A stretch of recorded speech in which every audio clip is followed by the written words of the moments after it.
அதிமுக ஆட்சியில தான் இன்னைக்கு வேலைக்கு செல்லுகின்ற நம்முடைய மகளிருக்கு அம்மா இருசக்கர வாகனம் வாங்கி கொடுத்தோம். அம்மா இருசக்கர வாகனம், ஒவ்வொரு அம்மா இருசக்கர வாகனம் வாங்குறதுக்கு 25 லட்சம் ரூபாய் மானியம் கொடுத்தோம்.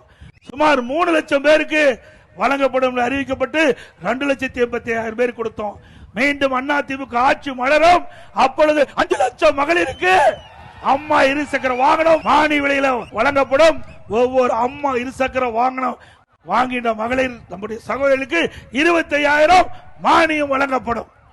அதோட திருமண உதவி திட்டம், தாலிக்கு தங்கம் வழங்கப்படும். திருமண உதவி திட்டத்தில் 20,000 50,000 வழங்கப்படும். அதோடு திருமண உதவி திட்டத்தில் பயன்பெறுகின்ற மணமகளுக்கு பட்டு சேலை வழங்கப்படும், மணமகனுக்கு பட்டு வேஷ்டி வழங்கப்படும். ஒவ்வொரு தீபாவளி வருகின்ற பொழுதும் நம்முடைய மகளிர்களுக்கு தாய்மார்களுக்கு சேலை வழங்கப்படும். நல்ல சேலை, அற்புதமான சேலை தீபாவளி, ஒவ்வொரு தீபாவளிக்கும் பெண்களுக்கு வழங்கப்படும்.